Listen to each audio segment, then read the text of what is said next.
Oh Lord, hear me. Lord,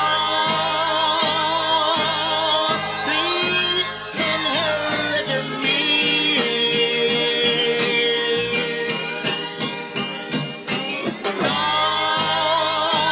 You are listening to the Lance J Radio Show on Advent Sports Network.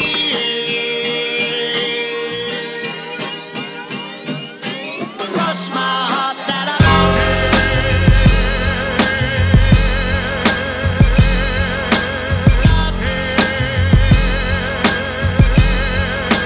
cross my heart that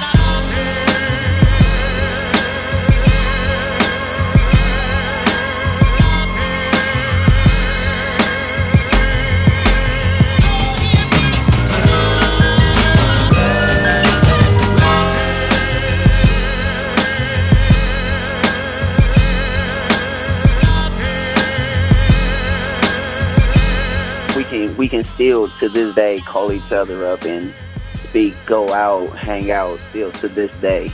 Absolutely. You know, most of the time you will play with these people, and once the season is over and it's over with, you won't see them until next season. Nah, we had a bond that was unbreakable by any Yeah, we were means. really like brothers. We were really like brothers. Yeah. How did you feel as a person that didn't go to Ephesus, you know, not an SDA individual? What did you see as far as Christ-like behavior? I mean, how was your experience, you know, coming into a different church? How do you feel that you were treated? You know, was it a good spiritual experience? Did you have a chance to juxtapose, you know, your personal church life with your family, with some of the stuff we were doing at Ephesus? I mean, it was that whole thing was just great. It was beautiful. I mean, I was welcomed with open arms. I was there every Saturday. You know, even before the rule was implemented, where we was actually supposed to come and show up at church before the games and such, like how it would be in high school, where you would have to attend and dress up and wear your button up and your tie and such a day of the game and such. You know, it was beautiful. I mean, I'm happy that I have you know, experienced this, you know, because even at my own church, we were very organized, but we didn't have enough to be able to to do things of that nature. So I mean, when I was asked to come and play, I mean, it just made it all the better. It made me want to go to church even more, even outside of just, you know, being a faithful Christian that I am. You know, it was just, I made more friends that way, and I have more of an extended family by going to that church and seeing how they live their life and such, with no meets before from sundown Friday to sundown Saturday evening and such. I mean, it was a whole different experience that I had to adjust to, that I had to learn, and it was just awesome. So that's a very powerful testimony, Terrell. If I can talk a little bit further, you know, I feel that we had something, and I've written about this in my book, Invisible Bully. I feel that you and I and Steve and Giraldi, some of our other players, we went through something that really made our team even closer. I'd like you to talk about the day where we won the championship in, you know, versus our hated rival Pittsburgh in 2005. What happened that day, and what, you know, how did your teammates support you, you know, through a rough situation that you had gone through? Well, 2005, it was a good year, but it had gotten tough in the beginning, in the first half of the year. I mean, my grandmother, she went through a quadruple bypass heart surgery, was in nursing homes, back and forth home. She was home. She actually was home, say, March into May, and she ended up passing away on Mother's Day, the Sunday right before our championship game. And that's bad. That's crazy, because tomorrow is actually Mother's Day. And it was really hard. It was really hard for me. It was a really I'm sure. tough and trying time. I remember. Man, it was just tough. It was really bad for me to be home. I didn't want to be at home. I didn't want to go to school. I mean, because it was just plaguing me. You know, it was just like just terrible, utter just terror in my brain that she was gone. And every time I would go home, I would just want to see her face, you know. And I actually survived the week and came Saturday. It was the day of the funeral, day of the game. And, you know, I was just in the church, I was just hurt, lost, didn't know what to do because, like, she was all I knew. And I just so happened, you know, I'm looking around, looking at everybody, all the family members in the church and everybody she knew. And just amongst the people I just see, you know, G, Girardi, Franchise, Steven, and you come in, and it was just, you know, it just made me feel that much. Your teammates and your coach came to your grandmother's funeral. Yes, you're saying? yes. Okay. Yes, they showed up. They was there at the church and everything. You know, I couldn't go, and I couldn't just go to the burial site. It was heavy, you know.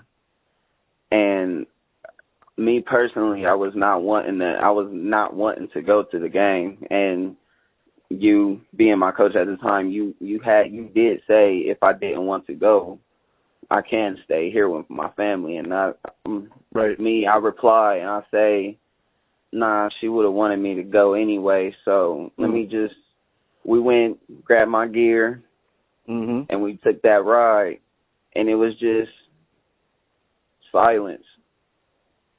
We didn't say a word. We rode all the way to Cleveland from Columbus, which, for those listening to the Lance J Radio Show, is about a 2.5-hour drive. No one in the car said anything at all during that ride.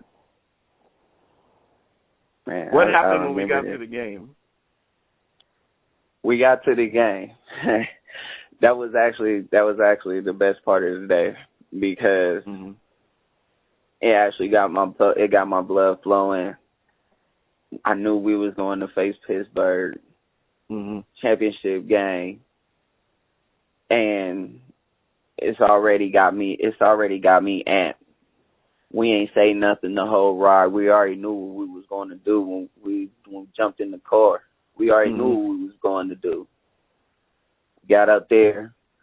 We were in the locker room still in complete silence. Everybody came and embraced me, showed love, gave condolences and everything for my grandmother's passing and everything, and it was very beautiful, and I appreciate that. And we cried as a team. We cried together as brothers. Yes, we did. As brothers. And what happened in the game? Who won the game? But before that though, let's get into detail about this. Okay. After that, you know, we had our word of prayer. This team is in this team. We actually shared the team with the other shared the locker room with the other team. Excuse me. And we're just listening to them beatboxing on the locker, saying how they're gonna beat us, rapping about how they're gonna destroy us and beat us and tear us up and this and that. They're gonna walk with the trophy and everything. Like, man, nah, we ain't gonna have that. Right. This is Warrior basketball. This is our year. We don't got no home. We already home. We done made it through the playoffs. We in the championship. We're going to take that trophy, and we're going to bring it back to our gym. We're going to bring it back to our castle, and we're going to show everybody we the kings. That game was long. That game was brutal. It was fought hard, just like the rest of the season. That showed that we were supposed to be in there. Even the season before that even showed that we were supposed to be in there. We fought hard. We showed that we had major heart out there on the court, on and off the court. Absolutely. And ultimately, you know, the Epsis Warriors prevailed. You had the chance, you know, your team voted you the most valuable player just because you were able to show up.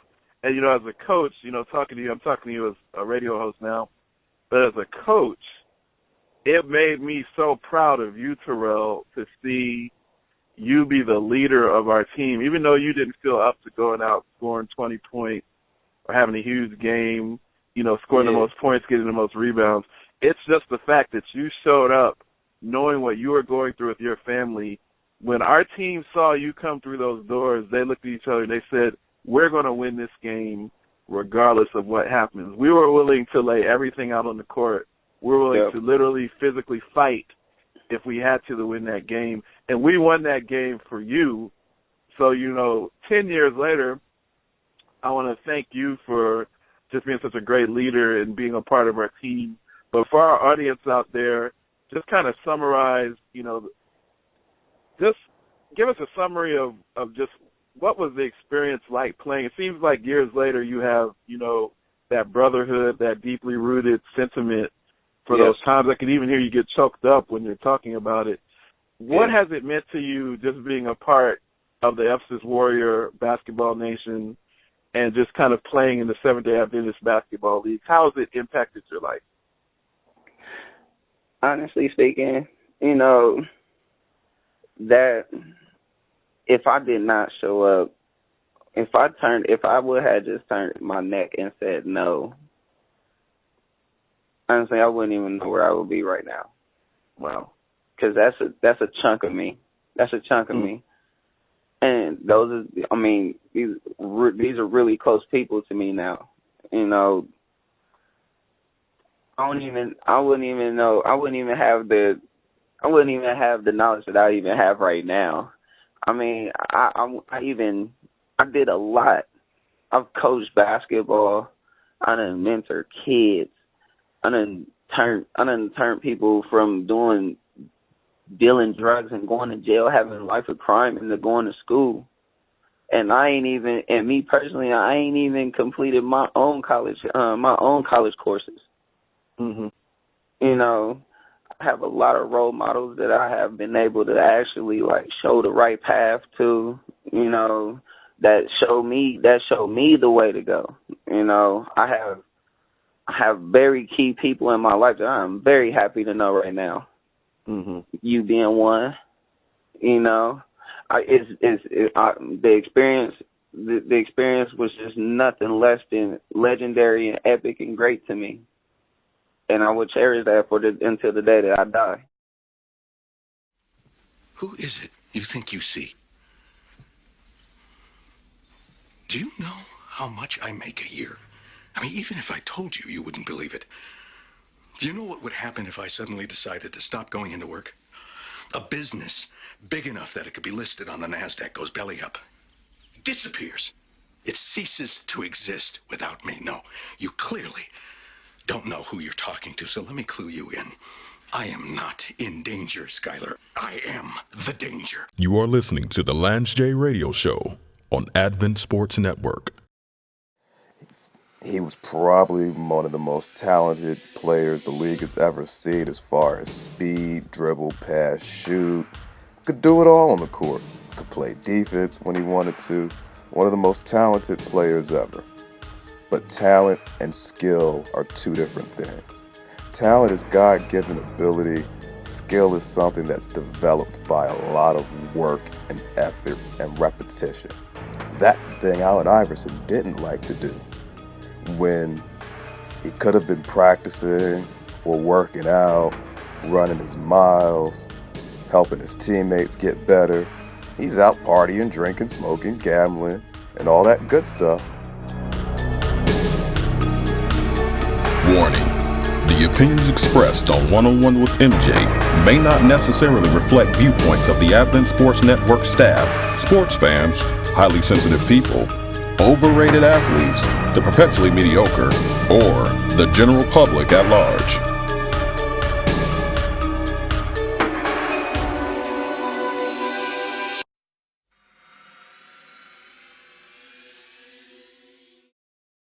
Four 0 Chicago. Hayes at the plate, and he's calling it again. Oh, forget that crap. Put the Weimel looking in for the sign and goes into his windup. Here's a swing and a drive to deep left. It could go this time. Yes! Yes! Belmonte back to the wall again. Way back. Come to Papa! And it is Come to Papa! caught. Fight me, Belmonte! Of course, he could be pointing at the left fielder. You are listening to the Lance J Radio Show on Advent Sports Network. So Toronto is one of the most fabulous cities in the world.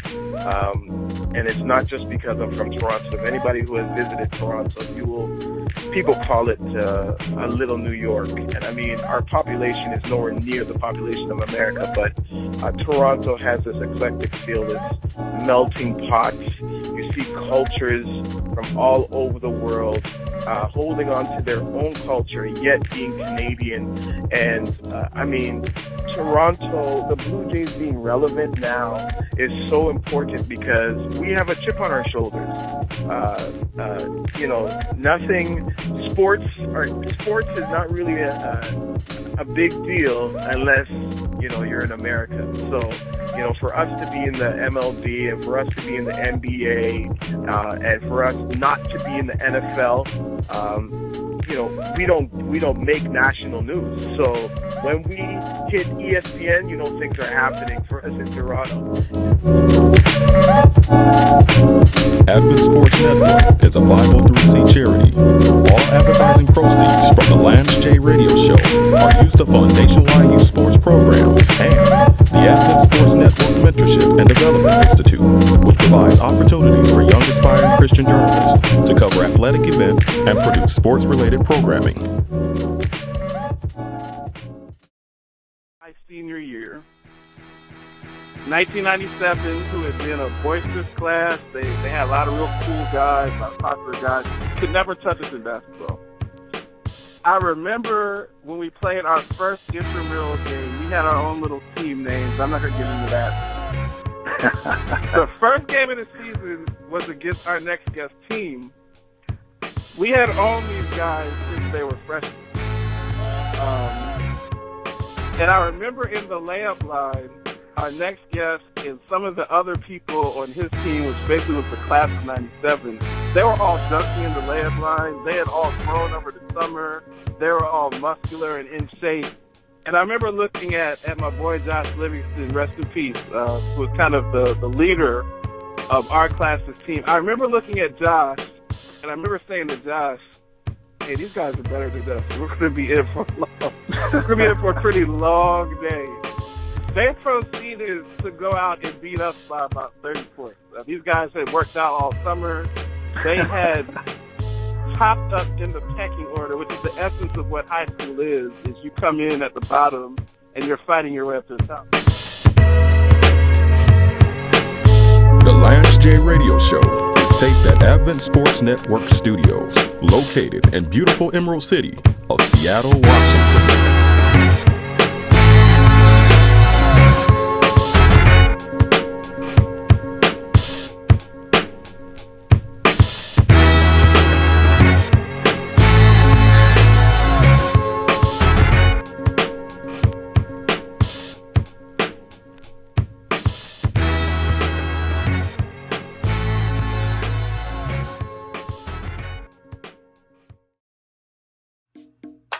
Arise and give God glory. This is the command of gospel artist Kimberly Bolgen. She commands everyone to give God praise in her hit single entitled Garment of Praise. Now is the time for your garment of praise. This song gives a bold command to praise God no matter what. Continue to praise God as you also enjoy Kimberly Bolgen's other hit single entitled God Chose Me. God chose me. Put on your garment of praise with gospel artist Kimberly Bolgen and experience a new level of praise and worship. Check out our download locations to purchase gospel artist Kimberly Bolgen's music. You can also find out more about Kimberly Bolgen on her website at KimberlyBolgen.com. Experience the power of God through the dynamic ministry of Kimberly Bulgin today. Now remember, Riley, you're not the only one out there. Winning is about teamwork. I remember my senior year at Princeton. We beat Chris Webber and Michigan with teamwork. They still show the highlights of that game sometimes. Wait, you don't mean the giddy up, ride 'em cowboy dunk. Yeah. That was me. Ugh, that's the worst thing ever. Point is, we won. That's what you call winning? Man, I can see what you call losing. Hey, I took a charge for the team. We won! Nah, but it ain't look like you won. You are listening to the Lance J Radio Show on Advent Sports Network. We're back on the Lance J Radio Show with Pastor Damian Chandler. Got one more segment. Going to talk a little bit more about his ministry, and I'm going to give him a chance to sound off. Damian is a 12, just like I'm a 12. And even though I'm a Colts fan first, but I live in downtown Seattle, which makes me a 12. I pay 11%. I pay 11% sales taxes. Therefore, I'm a 12. So if the Seahawks win a Super Bowl or are successful, I get to take credit for that Super Bowl because my tax dollars funds the ability for them to have CenturyLink Field and everyone to walk around obnoxiously in Seattle wearing Russell Wilson jerseys and Cam Chancellor jerseys. Come on. But just to recap before we get into pledging allegiance to the United States of the 12, I want Pastor Chandler to recap. He's told just an amazing story. Pastor Chandler grew up playing sports, was a very high-end soccer player, good enough to get a full scholarship. It didn't work out due to injury, and seemingly more, now that I've heard the full story, it didn't work out because our Lord and Savior had a better plan for him.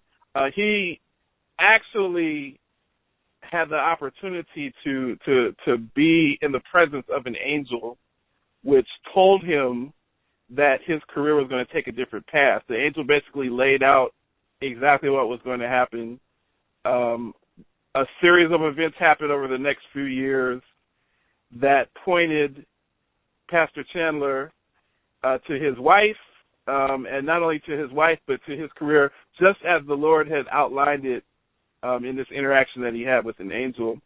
I want you to tell us, after all of that in your testimony, what are you doing currently at your post at Capital City out in Sacramento? And give us a little bit more of that unencumbered praise, that testimony. What are you bringing to the pulpit every week at 11 o'clock on Saturday mornings, and also bringing to your members in your interactions with them on a day-to-day basis when you're out doing ministry, when you're out doing evangelism, when you're out counseling people, when you're working with people in the streets, when you're working with couples who are going through issues? What is the platform that you currently stand on? The platform I stand on is my life, man. Listen, dude, if I could tell you how much I hate preparing sermons, and if I could avoid preaching, I think I would. There's some people who want to be pastors because they love a pulpit. I don't necessarily love a pulpit. There's some people who want to be pastors because they want everybody to adore them or to, I don't know, they like the title or whatever. I could do without the title. What I can't do without is expressing to others what God has done in my life. And that's real, that's literal, so when I stand up in the pulpit, I tell my church all the time, you're only getting the back end of what God is saying or doing in me. And unfortunately for my church, fortunately or unfortunately, you're going to get a sermon that really defines where I am and what God is saying or doing or where he's challenging me. And my prayer has always been that where God is challenging me, that there's someone in the building that's being challenged in that same way. So my sermons are filled with my testimonies, my stories. God has done enough in my life where I think I have books and books of stories of things that he has done, and I couldn't stop giving him praises or thanks for the way that he's worked in my life. So when I share with others, the finger is never pointed at the congregation, because whatever I'm preaching on is exactly what I'm struggling with. So that has kept me sober And when my head gets too big, the Lord finds a needle and pops that thing. By always really does. showing me. Oh man, He always does. And look at the story of Peter. Yes, sir. Walking on the water. I mean, as soon as you take your eyes off of the master and look around what's going on, you immediately begin to drown and perish immediately. But dude, we are tethered crazy to him. Because you just said that, and it just made me think about Peter's life overall. And do you know that God was constantly having to bust his bubble?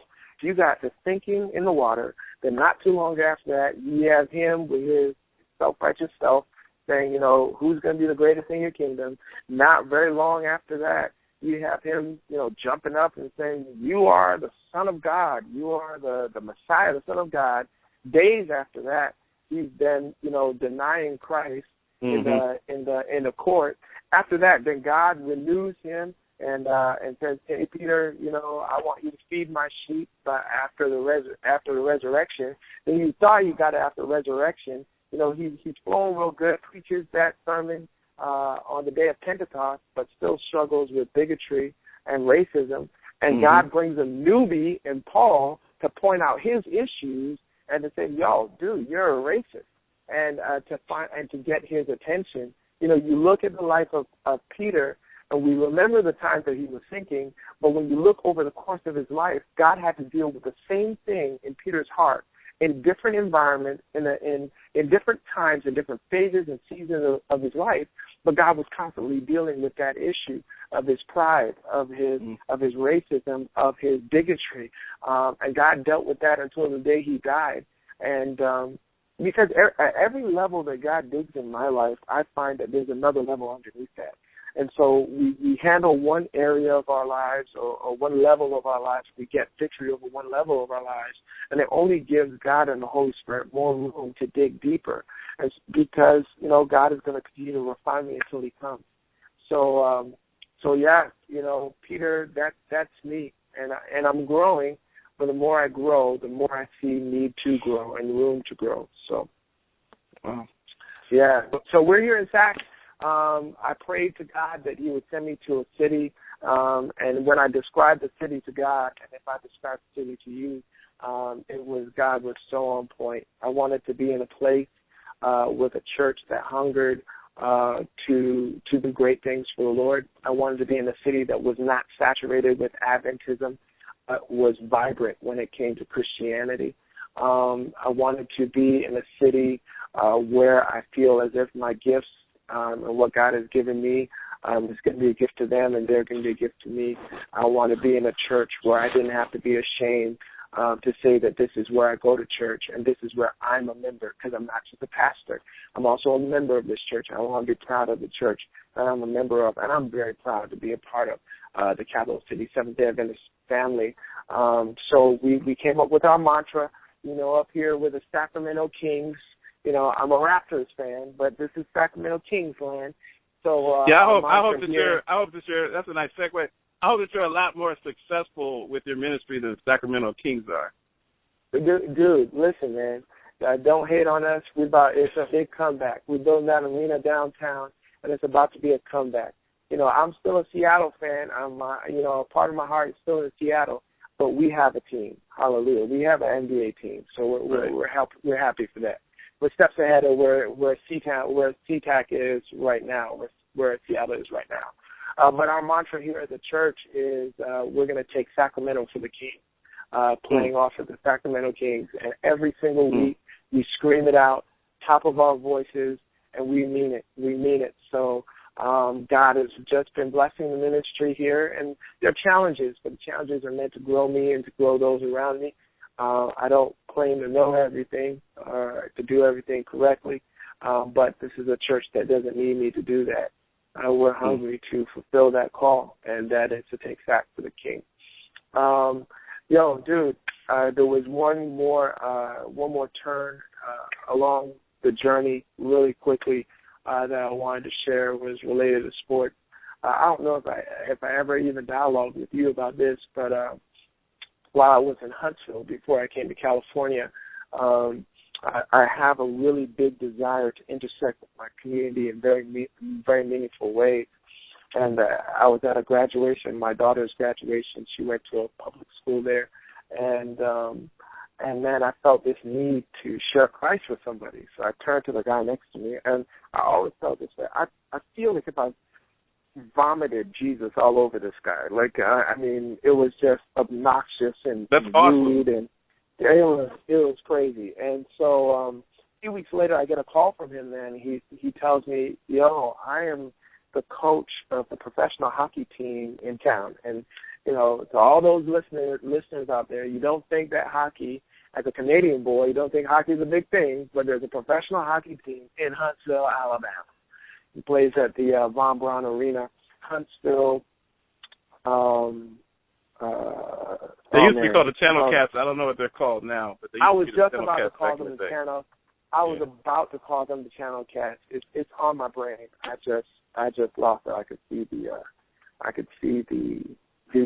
mascot now. But anyway, he said, man, we're looking for a chaplain for our team. Would you be interested? I said, yeah, man, I'm in. And so he said, we need to have a dinner with the owner, and I'd like to introduce you to the owner. We'll go out to dinner.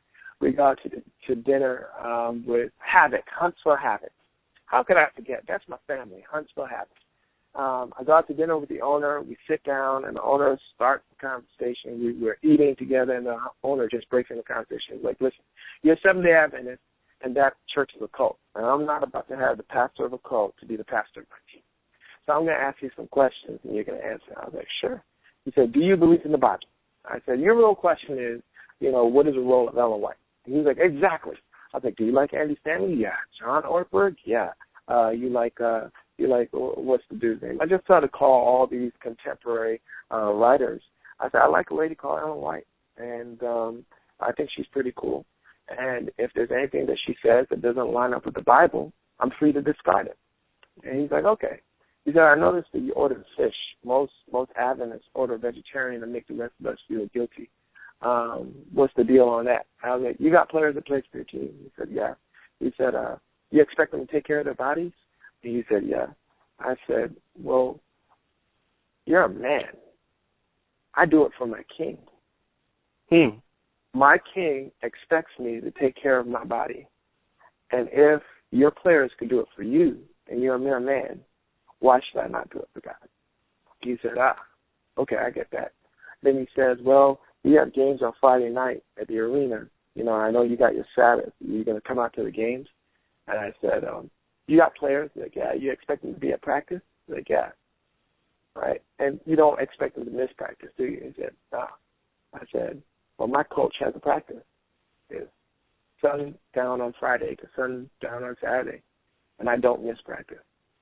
So on Saturday night, after the Sabbath is over, I'll be in there. I'll wear the mascot uniform. I'll jump. I'll holler. I'll scream. Mm-hmm. But my coach, Jesus, has a practice. It's called Sabbath, and I don't miss Sabbath. And he was like, cool. Well, he says, I don't know if you're going to be the pastor of my team, but I feel like if I need to get to know you personally. Long story made short, 6 months later, he joins my Facebook, starts to follow, you know, some of the posts on Facebook. You know, I post videos of my family having a good time and worship and that kind of stuff. And he asked if he could meet with me. We sat, we met. He was like, man, I've been following you now for 6 months, and there's no way that you don't love the same Jesus that I love. So he invited me to be the chaplain of the team. It was an amazing experience, very professional organization. Got to see sports on a different level and got to sit in the office with him, and we literally wept together when we were cutting players or when there were issues on the team, or, you know, he was very, very, very passionate and loving owner and a man of God, a man who loves God as well. And so if you're in Huntsville, check out the team. They're great. Huntsville Havoc.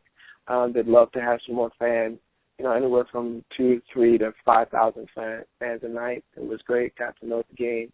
Got to know the players and minister to players who had concussions and various things like that. And that was just an eye-opener for how much that affects people's lives. And, it was just another chapter in my journey as I seek to take wherever I am for my King.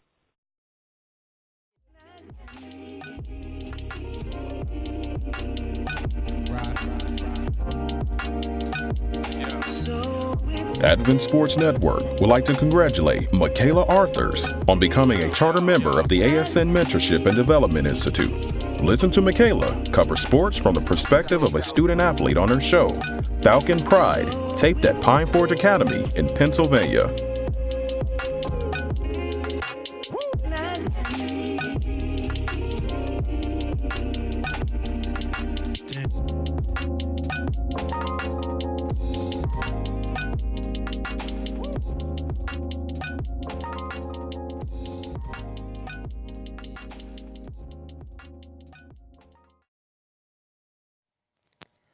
Hello, I am Dr. Arlene Archer, otherwise known as The Life Doctor, and you are listening to the Lance J. Radio Show on Advent Sports Network.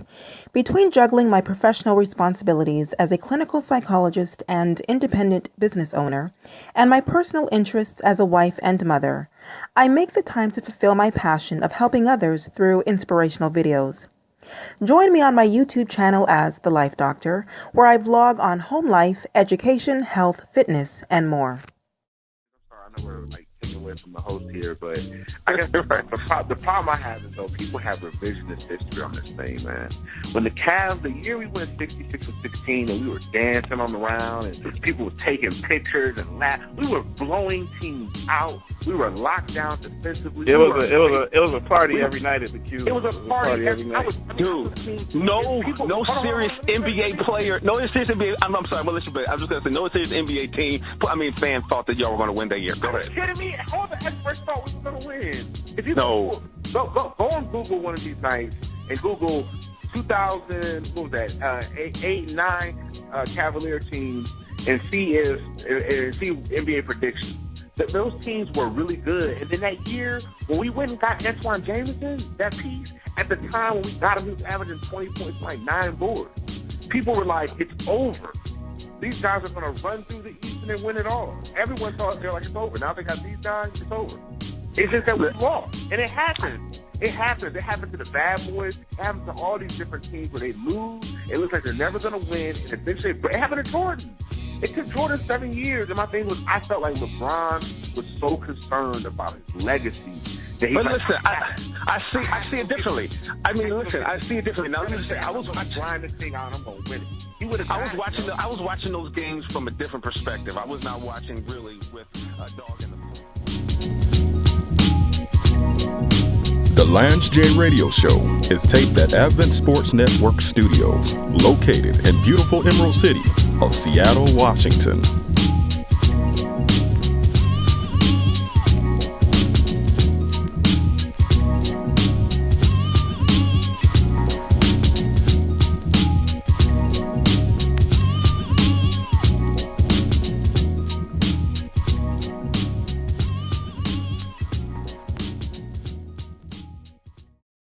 Hands down, out of if you rating Coach Cantrell right now from 1 to 10, he's probably about a 15.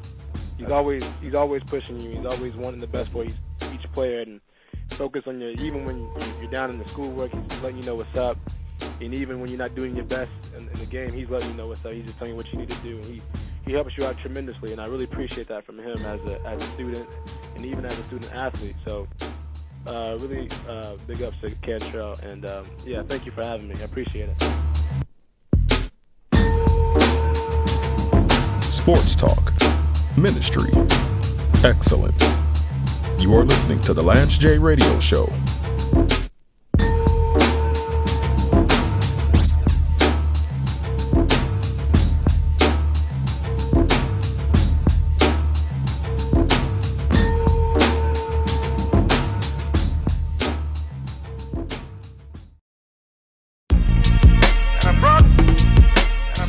You are listening to the Lance J. Radio Show, featuring Michael Jones. If I'm a real scorer, I might just go for 80, 85 and last it because I'm shooting J's and everybody today. Alan Bozeman. Now he's moved to an H-back / quarterback / wide receiver position. where he plays like a Percy Harvin type role where he can be dominant in so many different ways. Crystal Darby. Athlete I am. You know, there's certain people that may be ball players, they can play basketball, but they can't play soccer, they can't play football, you know, so they're ball players. Jeremy Winston. So somebody in the front office said, listen, we don't have any footage of LeBron, and we didn't prepare for LeBron losing, so put something together really quick to explain why he lost. Advent Sports Network is a 503c charity. All advertising proceeds from the Lance J Radio Show are used to fund nationwide youth sports programs and the Advent Sports Network Mentorship and Development Institute, which provides opportunities for young aspiring Christian journalists to cover athletic events and produce sports-related programming.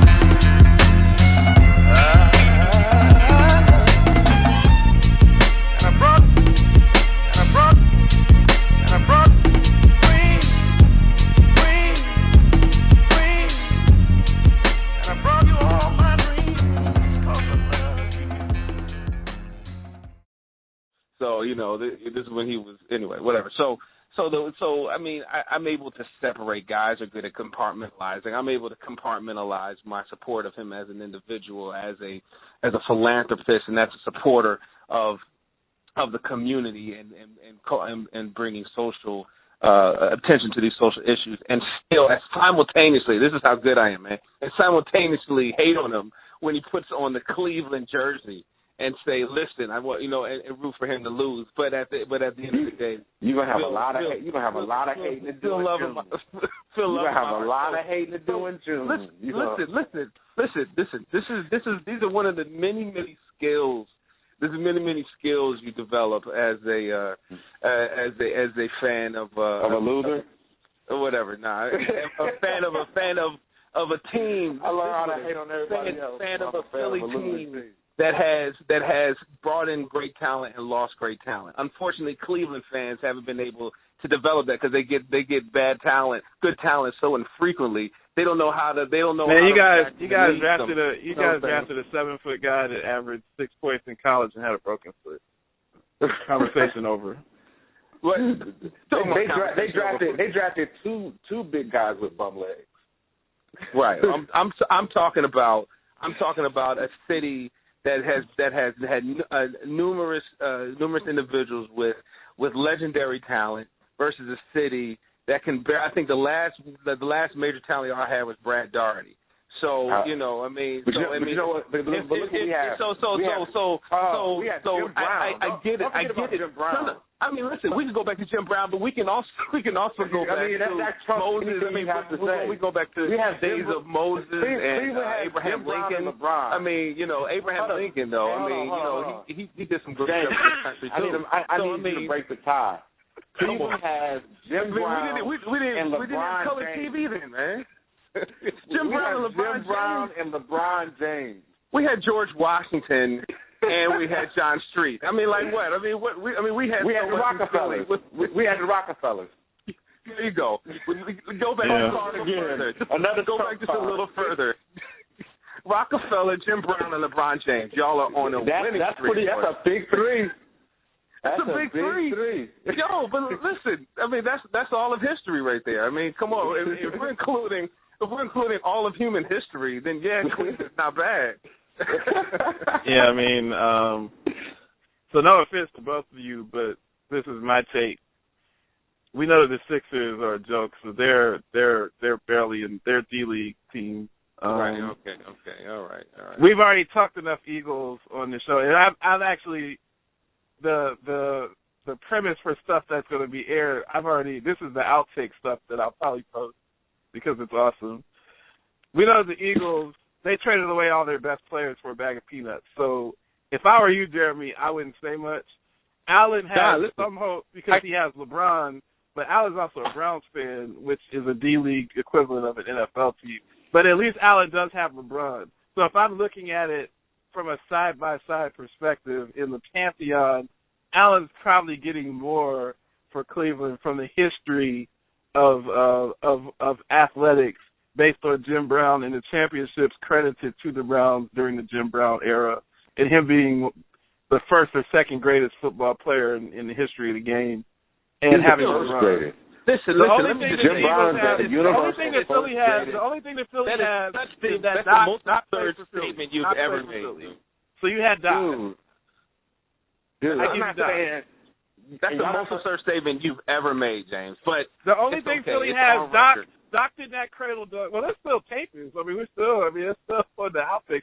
Doc did that cradle dunk against LA, and that was amazing. And that's the Philly iconic moment. Other than that, you don't really have that much. I mean, the Eagles never won a chip. So you're talking about just the 80, 83. You got the Flyers. I mean, we don't cover hockey. But we're pretty much was one of the best NBA teams of all time. I mean, they won one championship. You won one championship in 70 years. What we do? No. I mean, that's not impressive no more. Don't get me wrong. You easily forgot.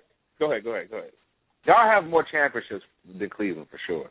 But I think what we're getting at is talking about, like, I'm talking about icons, things that just. I don't think that they have more championships with Cleveland. They have more modern day. If you count the Browns with Jim Brown, I don't think they have more championships. The Browns dominated. The Eagles have 0. I think the Flyers have a couple. But see, the Phillies have one. You can't give the Browns championships because the Browns haven't won a Super Bowl. The Eagles won. There was championships before Super Bowls. What are you talking about? That's like saying. That's like saying. Hold on. Let me finish my point. Eagles won championships too. I don't know if that's true. And you get credit for those. I'm not taking those from you. But Lou just said. I don't think the Eagles have won any championships. I don't remember that. Lou just said Browns won championships. How many championships did the Eagles win? I don't know how many they won, but they did win a championship before the Super Bowl era. I don't see how that's possible. That I know for sure. Because the thing about the Browns, and this is what people. Whenever I have this conversation, they say, why are you always saying the Browns have such a national following? And what they don't understand is, and Condoleezza Rice told this story perfectly. She said that when she was in Alabama, the Browns were the best team, the most glamorous team, because we had Otto Graham.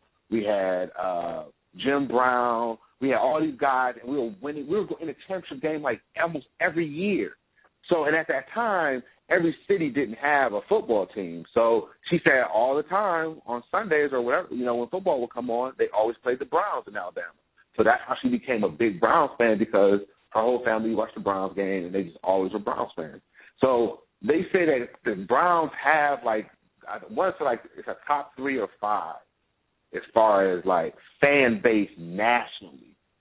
All right, well, not now. Let me just say James, nationally. You can go to any city in America and find you a Browns backers bar to watch a game or something like that. Let me just say, I think that we've turned the station to the Sci-Fi Network now. I mean,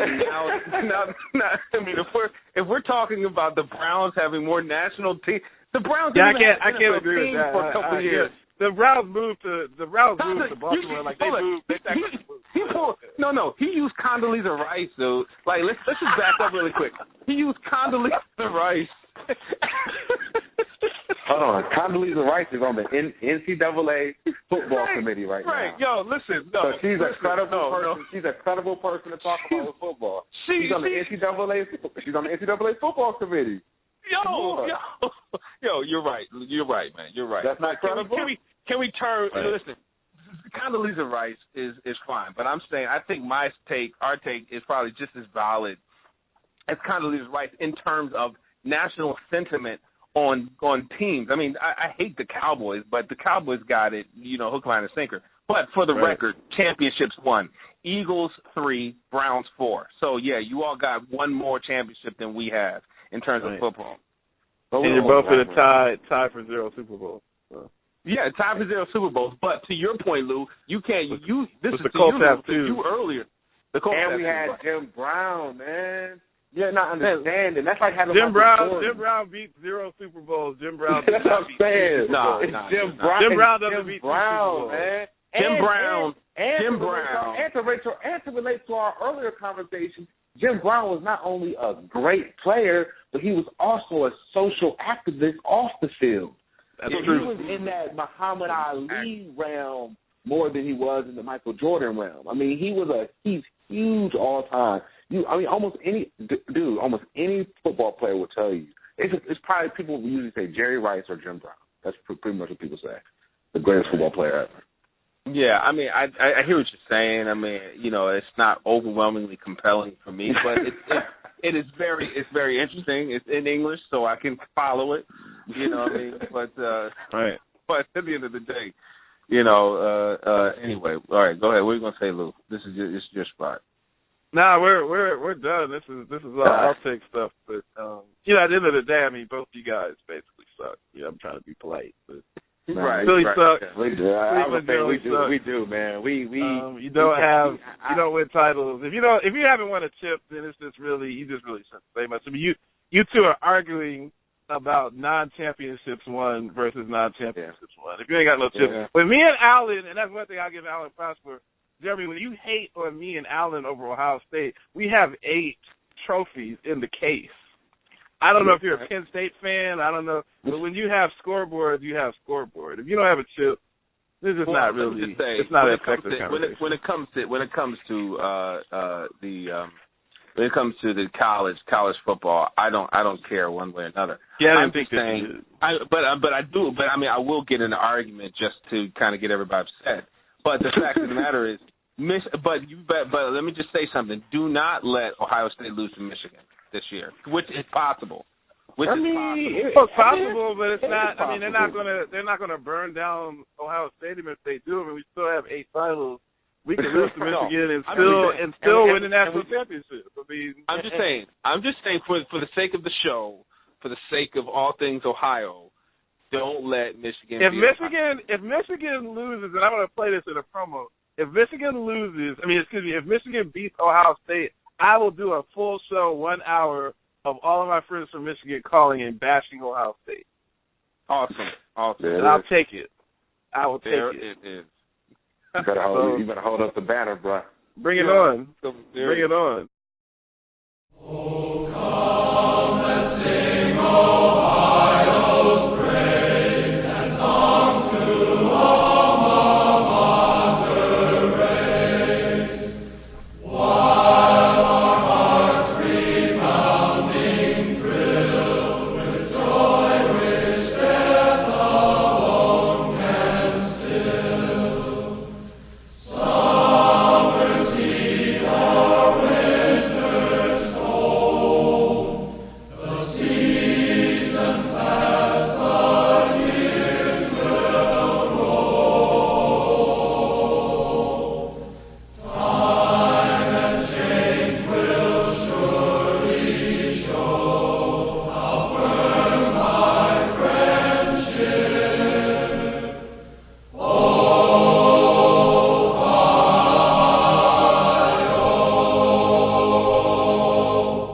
You are listening to the Lance J Radio Show on Advent Sports Network. I also think you touched on it earlier. The way she looks is a major part of this. If Serena Williams, let's just tell the truth. If Serena Williams was 5'8", 155 pounds, and she had caramel complexion, she would be viewed differently in the media. If you have the same game, same level of talent, but because of the way she looks and dresses, to me, this thing is deeper than just an athlete and an iconic sports person. This is about what defines beauty in the United States of America. Now, I look at Serena Williams, and I can't even say the things that I want to say on a Christian sports network when I think of Serena Williams. But I think of her as just being beautiful and just amazing, and basically, literally, as if the Lord carved her out in stone, out of a piece of ivory, like out of a piece of ivory, exactly. That's what I see when I see her, and when I see her doing Revlon commercials and stuff like that. Right. Unfortunately, there are a lot of people that don't see that. They see someone, she gets attacked so much for her body. They see someone that they say has the muscularity of a male and isn't feminine. I don't see that, but I do believe that this is all tied up, whereas the Anna Turner.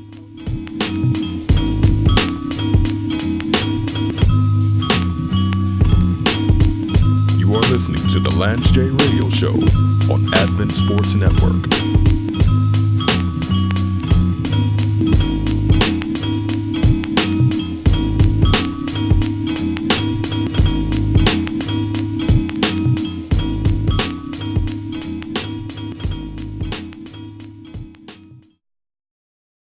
You're on the ticket with Advent Sports Network, home of Falcon Pride, One-on-One with MJ, and the Lance J Radio Show.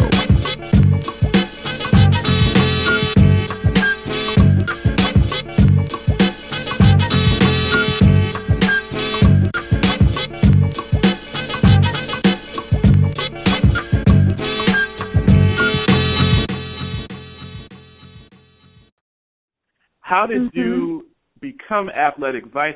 What platform did you run on, and when did you decide? When did the Lord kind of communicate with you and encourage you to actually pursue that position? What was the ride like to get to be in that chair?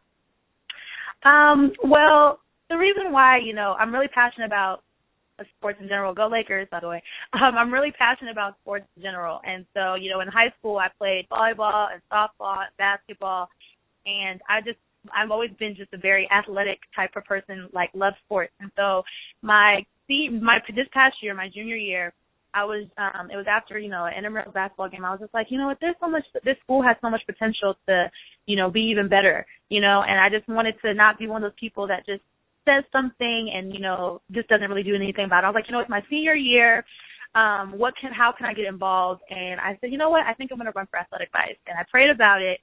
And a couple of weeks later, I was telling some of my friends about it. They're like, wow, Jocelyn, yes. And I was telling them ideas that I had about, just helping the athletic department out and also just improving the, OU spirit at the school and just getting people involved, men and women, starting maybe fitness classes on campus for students, whatever the case is, just building the whole atmosphere of athletics at Oakwood. So, like I said, I prayed about it, and when I was talking to my friends, I had, a lot of support, and I actually collected about 30 people to help me out for this year as my campaign team that are going to be helping me in this coming up year. And I did run unopposed, but my slogan was called Just Do It, Vote for Jocelyn Woodson. And a lot of people were asking me, Jocelyn, why are you, campaigning so hard? You're running unopposed, And in the back of my head, I was saying, when I did my speech, I was saying, I'm running against the word no. No for having a better school. No for, having a higher standard for our athletic department. No for requiring better. No for better student life and involvement and being more connected. So if anything, I'm running on the word no. And so when I was telling people that, I was saying, let's just do it. Let's not just say no. Let's just go and do it and improve, And so I wanted to start in the summer. And I said, even though I'm not going to really be officially, doing my athletic roles, until I get to my senior year when, school starts in August, I want to start doing something in the summer. So I talked to Roddy and Dave Joseph that are at the school, and they are the two people that are ahead of the department. And I said, how can I help you guys out, being Athletic Vice? And they have mentioned to me, we do need help financially. So I said, let's do a fundraiser. So that is why the whole fundraiser, if anybody wants to look up the fundraiser online, that's why I wanted to do a fundraiser to raise money for the athletic department so it could be evenly distributed among the teams. And that's just one thing that I'm trying to do for the school year. So tell us a little bit, Jocelyn. So that shows so much vision, shows a lot of character, shows diligence and tenacity, but definitely shows vision to be out in front of this. We're talking at the end of June. You're out already starting to raise money. Your school year doesn't start for another few months. What exactly, how much money are you trying to raise, and what kind of specify what those funds will go to as far as spreading evenly across the various teams at Oakwood Adventist University? Okay. First and foremost, we're trying to raise $40,000. We reached about 2,000 in about 2.5 weeks to 3 weeks. So it's actually, getting more around. But the money is going to be used for like improving the equipment for all sports teams. For example, how we were mentioning how we just have a baseball team. Well, the baseball team doesn't have a pitching machine. So, maybe using that money to get a new pitching machine. For example, the soccer team, they don't have matching socks when they go to games. Okay, how about we just get socks, something that, just starting little, investments here and there to improve, all the sports teams, whether it be, matching sweatshirts for the basketball team. So it basically will be to improve the equipment or the uniforms for teams. Also training student athletes more effectively with preseason workouts. You know, a lot of people say they come into shape. You know, a lot of teams come in and they're out of shape. So they're like, you know, what if we use this money to like hire someone so we can do preseason workouts? You know what I'm saying? So that's what it would be used for. And also, some people don't play for Oakwood University. So even though you don't play for a team, you're still technically an ambassador because you go to school. So actually using that for all the team, like all people, everybody's an ambassador in my mind. So using that to promote healthy fitness, just fitness for everyone on campus. You know, whether it be, you know, doing a workout session or doing a section for eating better, whatever. You know what I mean? Because in 1 Corinthians 6:19-20 says, do you not know that your body is a temple of the Holy Spirit within you, whom you have from God, and that you are not your own, for you have been purchased at a price, therefore glorify God in your body. So therefore, that's everything. Even if you don't play for a basketball team or the soccer team or anything like that, still taking care of your body is what Christ asked us to do. So that money will be to promote healthy fitness, healthy lifestyle for students on campus, freshmen, incoming freshmen, or anything like that. Well, you sold me, Jocelyn. I will be, after this conversation, I will definitely go and make a donation myself. Praise and God. I encourage those that listen to the Lance J Radio Show to donate as well. It's just great to have a young lady on the program with so much vision and someone who's just really fired up, not just about sports, but about the fitness aspect and keeping your body right, as the Lord expects of all of us, our vessels, to be in the best shape possible so that we can serve Him. And then also talking about the spiritual aspect of the bonding, the brotherhood and sisterhood that occurs in the various sports programs that Oakwood Adventist University has to offer.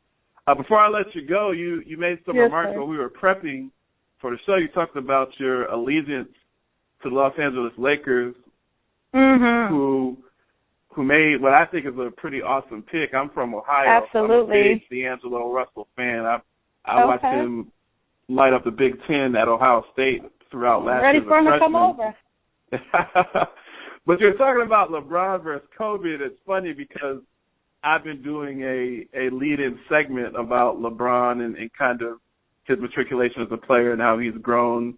But unfortunately for Cavs fans, LeBron was not able to bring a title home to Cleveland. Share some of your views of LeBron and Kobe and why you feel that Kobe is the vastly superior talent. Okay.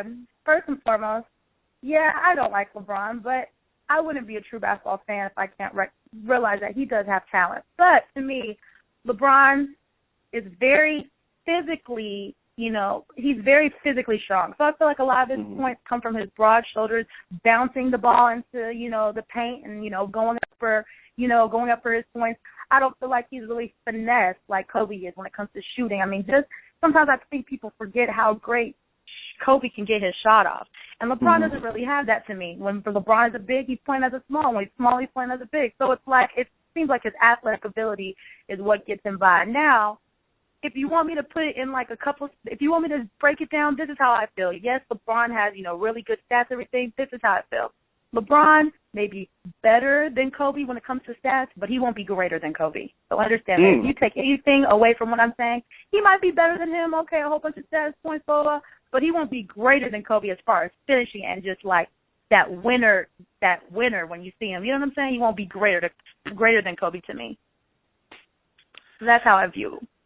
So that's a pretty good. That's some hot and high quality sports takes from Oakwood USM Athletic Vice Jocelyn Woodson. Yeah, absolutely. It's been a pleasure having you on the show. I think we might have to get you back on to talk NFL sports. I try to keep channels and keep it fresh and keep the male female perspective. But awesome interview, and we definitely want to support Oakwood Adventist University and all of your work. We'll be praying for you throughout the year, and I definitely expect that we'll be talking to you again in the near future. Is it okay if I repeat the link so people can see if they want to donate? Absolutely. Okay, just so you know, it is www.gofundme.com /Oakwood University, OAKWOODUNIVERSITY. GoFundMe.com /Oakwood University. There'll be a video on there, so you can also see, some of the athletes, the current athletes at the school performing. So thank you so much in advance for your, contribution and just for listening to this interview. Appreciate it. As far as the jumping ability, heredity, man. There's nothing I did, to be honest with you. I didn't realize that I had this incredible jumping ability until people started making a big deal out of it, and I was able to do things that other people couldn't. We always used to laugh about that because we would go play different places in D.C. and no one knew how I could jump. So we used to either do a fast break, they throw me an alley-oop, or I would just take off from almost the foul line. Right. They was like, hold up, where this come from? No, because in every game I would get somebody. Like, I think the biggest that got dunked on was like 7'4". We scrimmaged Navy one time. I dunked on a guy, he was 7'2". And just because they think they would play me like a poop butt, and I would just keep going, man, because they wouldn't expect it. They think, I got this guy. They going up halfway, man. Bring in the pain, brother.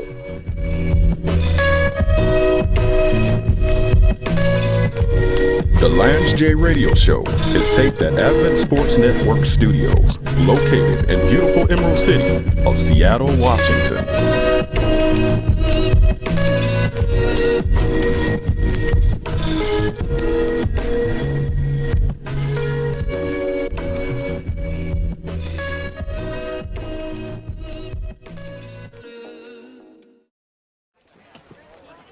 Excuse me, I just got to get through. I'm looking for my ball. This is golf.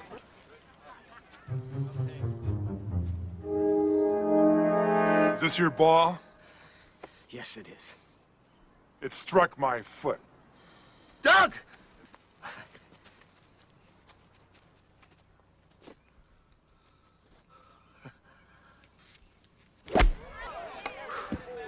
That's two thus far, shooter. Oh, you can count. Good for you. And you can count on me waiting for you in the parking lot. You are listening to the Lance J Radio Show on Advent Sports Network. Hi, I'm Patrice Renee, and you're listening to the Lance J Radio Show. And I'm the CEO and founder of You Evolve Hair. We offer a positive and affordable experience providing custom-made wigs, 100% quality virgin hair extensions, hair products, and hairstyling for the everyday woman.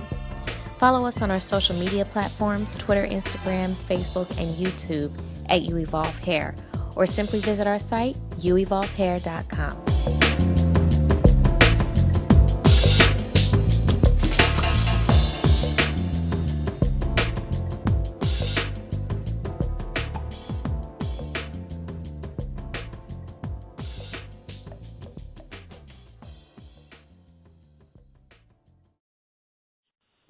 Thank God for all the prayers, Jay praying, everybody I knew. The doctor came back in and said, your lymph nodes came back negative. And it was cancer free, man. I mean, I don't know. It had to be. It's just been God. I know people that have had colon cancer and different cancers, and they had to go to chemotherapy. They had to get radiation. I didn't have to get any of that. And I just remember when after I was able to conquer that, I just said, man, I have a testimony now. I said, and I have to go around and let people know how God got me over and he blessed me. I said, how can I just sit back and just hold that in? So every time I get a chance, I probably done told Jay the story about 100 times, but it's just, I mean, every day I really look forward to every day. And you hear people say, I promise tomorrow. Like I really believe that now. Like, people, they try to get through their week. Oh man, Monday's a bad day. Monday is my Friday. I'm happy every day because I don't have to be here. So I mean, God. I mean, I can't say enough. Like God blessed me so much, man. And really, that when that happened to me, and I was able to beat that, that really helped me with my my dad's passing away as well. Because but before that, you know, I was just trying to, you know, we were raised in church, but it was more or less, I'm gonna go to church, you know, and it was kind of like masking it. And I think God was saying, look, I need you to have a relationship with me, because I could go to church every week and I had that relationship. Right. So, and I think, you know, he kind of used that, and I mean, it got me through, you know, the passing of my dad, and now I'm able to talk about it, and I can celebrate my dad and just talk about the good times and laugh and talk. And when I tell people about I beat colon cancer, man, they're like, really? You really did it? And I mean, so now I hear about anyone being sick and they're saying, oh, they're about to die. And I said, no, don't ever give up like that. You know, definitely. You know, Jay, you know, you went through something, you know, similar. You know, doctors telling you, oh yeah, man, that's it. And man, look at us now. Me and you, right. we on your radio show right now talking. Right. Right. We supposed to be here. So I mean, that's my testimony, man. And you know, anytime if somebody, I don't care what you're going through, is a sickness or you lose somebody, man, you could just look at me and say, listen, if that guy can make it, I know I can make it. And that's how I always try to tell people, man, don't ever give up. Like God doesn't give up on you, so don't ever give up on him, you know? And that's really, it's such a great testimony, and it's really kind of outlines the concept of not just, because most of the people that come on my show are SDAs, but just Christianity and having a relationship with Christ. Mm-hmm. The ability to inspire one another, the ability to galvanize and encourage and just be there to support. For those listening, Pat and I went through, because I was very sick right around the same time that you were sick. We were both really, really sick, facing a situation that could have ended our lives. I had a doctor tell me that I'd never walk again without a walker or some type of assistance, and I'd probably end up in a nursing home by 35, and if I lived at all. And like you said, it's just God said that it just wasn't our time. Like he had more things for us to do on this earth. So he stepped in and he said, I don't care what the doctors say. I don't care what your friends and family may think. I still have work for Patrick Green, for James Lewis to do. And he steps in. We're healthy, and we're sitting here chopping it up years later. Yeah. Meanwhile, people who were healthy then, they're dealing with a struggle now. So it's really amazing how the cycle goes. I know that both you and I have reached points where we were, very close to giving up and we're just tired of it. And that's where you and I have encouraged each other, because when you see what someone's going through, when you fought through like 90%, like particularly, I remember a conversation I had with you. Yeah. After your pops passed away and after you had beaten cancer, I know that you were trying to get reestablished and get back to work and get settled in, and you were just frustrated, not complaining, not being childish or petulant about it, but just saying, hey, Jay, I'm trying to get out here. I'm trying to grind. I'm trying to do what I need to do. Yeah. And I'm like, Pat, you done already beat it. And you've said the same stuff to me over the years. It's like you already beat the worst. So whatever happens from here is just gravy. And to see the way that the Lord has blessed you and he's blessed me, it's just it's a real blessing to have every day of life and cherish just the little stuff. Like the simple stuff like sitting in traffic or walking to the corner store to get something to drink. Right, that's amazing. Or just the little stuff that people take for granted when you're sick and you see the potential of those things being stripped away from you. You really appreciate life and you just appreciate the opportunity to be around your friends and family and people that love you. Because you see who is who, man. And I know if I told you, I'll tell you on air, I'll tell you off air, man. I remember when I sent you a Facebook inbox, and I just said, man, this is even after the cancer, when I was just trying to get everything together, and, jobs and money was crazy. And I remember I was like, Jay, man, I just can't do it. I was like, maybe, I don't think you remember quote by quote, but I remember I just said, man, maybe the cancer, I wish it at that time, I wish it could have took me out. I was just really that low. And I remember that encouraging word, just said, Pat, man, look, you already did it already, man. You done got through the hard part. Right. So, I'm just telling you that now, even when we on air, I probably told you before, but man, I really appreciate that, because that word, that you gave me, just from, coming from a friend that helped me out. You know what I mean? We more like brothers. You know how we all are. Oh, no doubt. No doubt. So when you told me, man, like, look, you don't went through the hard thing and you can do it. I mean, that pushed me. It was just saying, Pat, you know what? Is it really that bad? Is it really that bad? And I just want to tell you again, man, on air, man, I really appreciate that, man. Really, it really got me through. So. Really and I'm glad that the Lord could use me to help. And I've been there. I've written in my book about my experience. I sat in my yard at my house in Cincinnati, Ohio. I sat in my yard in the cold and begged God to take my life. Like, I was in so much pain and so sick. Right. I said, God, I'd rather die than live like this. So, I mean, we all get that struggle, but that's when the adversary, if you stay stagnant, you allow the adversary to get in your mind and keep telling you that you're not going to make it. It's not worth it. And that's why Christ came. I mean, that's why we have Christianity. That's why we have, opportunities to congregate with one another just for that purpose, to encourage. So I was just glad to be a part and be able to support you. And then I see you balling out and doing big things. I might need to get up with you to give some love down the road. I do want you to tell the individuals listening about your health regimen. I know that you made some major changes in the way that you eat and the way that you take care of your body after your health care. And I'd like you to talk a little bit about that. Yeah, man. I, as you know, we all kind of grew up with the grillers and all that type stuff, man. And, some of that stuff is good. It's okay. But I know now, man, like I've ever since I came on, I was always in the morning, I drink a spinach, kale, and banana smoothie, like every morning now. And basically vegan. I won't lie to you. Sometimes I like cheese sometimes, so I'll put that in there. But for the majority, most of the part, man, I'm very, very health conscious, man. Because even me being at the, when I go to the doctor to still get checkups, man, they say, oh, Patrick, you can go ahead and you can eat the chicken. And I'm nothing against none of the people out there that eat chicken. I'm just saying for me, that's just something I decided not to do. So my doctor's saying, it's okay. I got faith in God that I know I'll never get cancer again, but you got to be prevented. You still got to have, be smart about things too. So, I mean, I'm very, very health conscious, man. I do a big gallon of water every day. I mean, it just changed. It changed my whole lifestyle.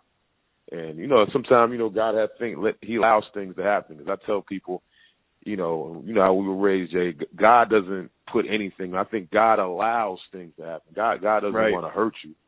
So he allows stuff to happen, He loves us. So, he wants us to be saved. Exactly. He's willing to put you through that trial to allow that trial to happen if it's going to help you to be saved.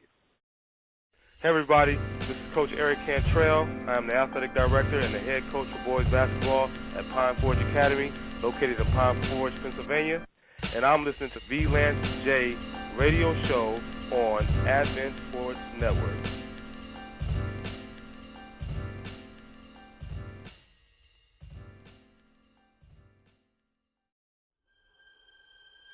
He may not be right, but you're going to have to prove it to him. Listen to Michael A. Jones talk sports on his show, 101 with MJ, only on Advent Sports Network.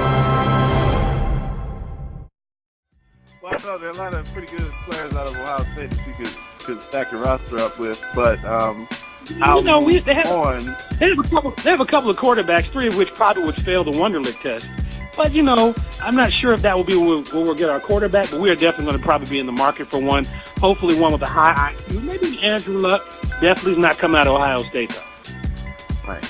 Yeah, I mean, you're a Tech fan, so once again, getting back to Michael Vick, you would understand the concept of being not proficient on the Wonderlic. I think Marcus Vick also played for. I'm not even sure if Marcus Vick could read. Like, I think that they were like giving him hand signals to do the plays. And once again, we won't go down that road. Sports talk, ministry, excellence. You are listening to the Lance J Radio Show.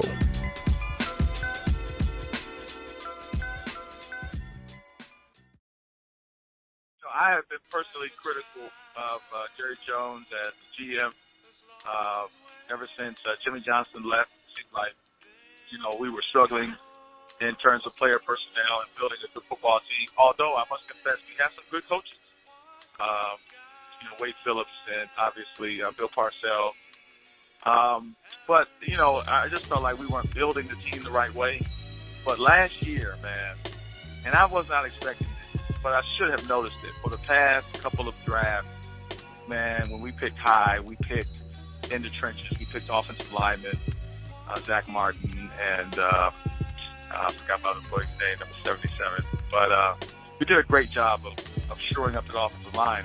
And thus, I think that's what took the pressure off Tony Romo. We were able to run the football effectively. I actually have a philosophy about why we were able to run the football effectively, taking nothing away from DeMarco Murray. But I think you have to give credit to the offensive line. So I give props to Jerry Jones, man. I think he really set the Cowboys up, man. Be a great football team. I also got to give credit to our defensive coordinator, man. He did a phenomenal job with a makeshift defense last year and made a couple of reject players look like superstars last year. So, man, I think we are respectable. I'm not saying we're going to the Super Bowl this year, but I think we look respectable. The Lance J Radio Show is taped at Advent Sports Network Studios, located in beautiful Emerald City of Seattle, Washington.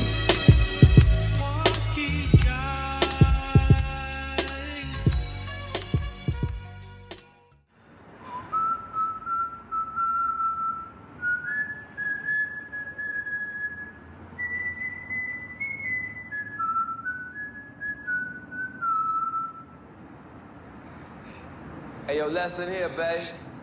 You come at the king, you best not miss. You are listening to the Lance J Radio Show on Advent Sports Network. I would like to launch Advent Sports Network. This is our first podcast. We have a lot of things. We have a dazzling array of topics and things to discuss. Some of you have seen the promos on AdventSportsNetwork.com. You see some of the work that Michaela Arthurs has done as far as interviewing individuals.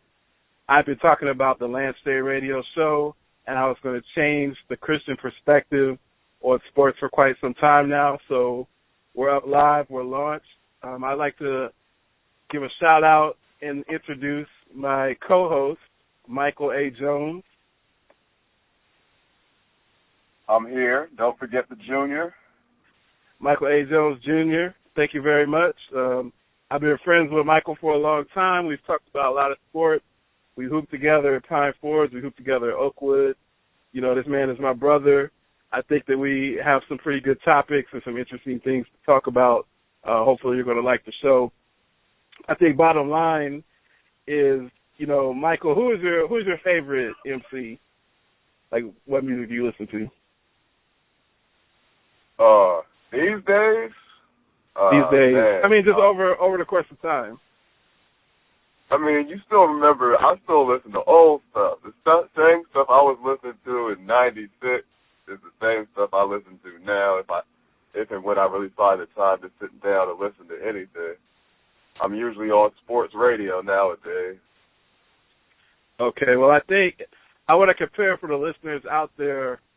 I know the first time I heard Mobb Deep, the first time I heard the Infamous album, I knew that it was good, like, right off. Like, when you notice something is good, you know from the time that the demo's done that it's going to be hot. You like the lyrics, you like the beats. I kind of think the listeners out here will be the same thing. So, this is our demo. I want to have that same energy and that same fire, kind of thinking about, a young MC coming into the game, trying to really up his or her reputation. So we got some pretty hot topics we're going to discuss, so I'll get right into it. I don't know, Michael, I don't know if you had a chance to check out the Floyd-Mayweather fight this weekend. So what I ended up doing, I unfortunately had to get some work done on my wisdom teeth. So I was laid up pretty much all weekend. Because of all of the hype around this fight, it being the fight of the century, all of my friends were throwing this fight party. I get out literally on my sick bed, have gauze on my mouth, spitting in a cup. I take myself to the fight party, only to see Floyd Mayweather and Manny Pacquiao basically dance with each other for 45 minutes. You know, I think I paid like a $15 cover at the door, bought some wings that I couldn't eat because I could barely chew anything. And so after the fight, you know, Mayweather won. He threw about a dozen punches in the entire fight, but he won. After the fight, you know, a lot of interviews about his record, you know, him being 48-0. And supposedly up there with Rocky Marciano, with Ali, with Joe Frazier, with Tyson, Sugar Ray Leonard, you know, Hagler, Hearn, some of the best boxers of the last, you know, 75 years. I wanted to throw it out there. Based on what I've seen a lot of Floyd Mayweather fights. I mean, I like watching fights. I grew up in a fight culture. You know, my father was a big fan of Tyson. We used to rent all the Tyson fights back in the day. Tyson would knock somebody out in the first minute and a half before the butter on the popcorn even dried.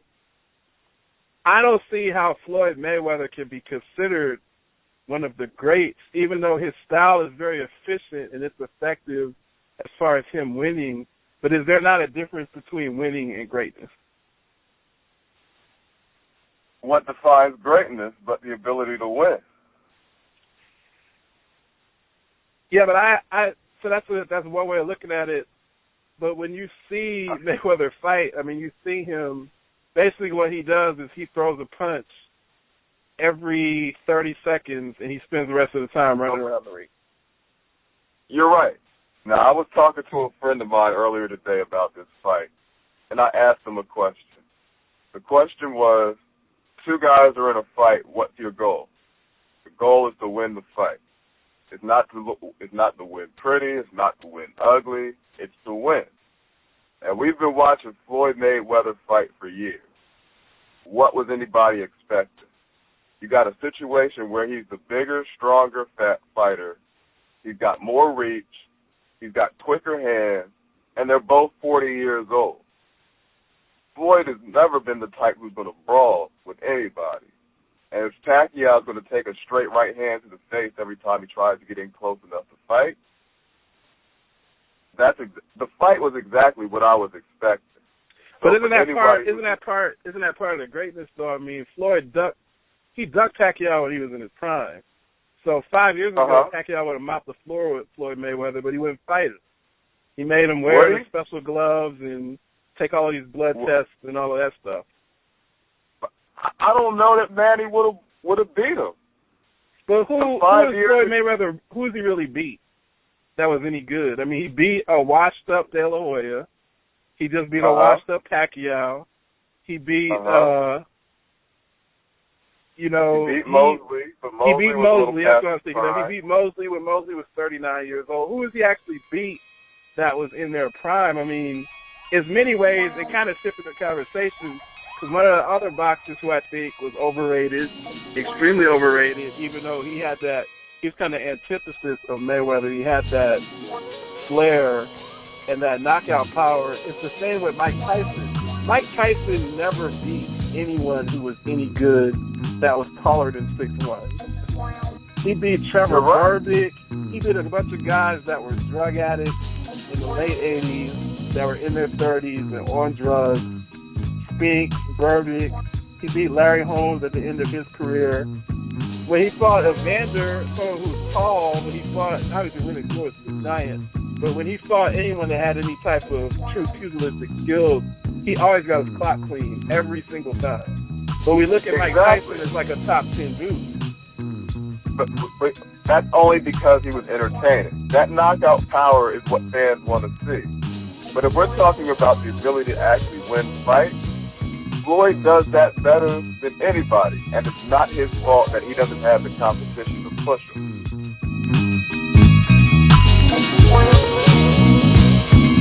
Advent Sports Network is a 503c charity. All advertising proceeds from the Lance J Radio Show are used to fund nationwide youth sports programs and the the Advent Sports Network Mentorship and Development Institute, which provides opportunities for young aspiring Christian journalists to cover athletic events and produce sports-related programming.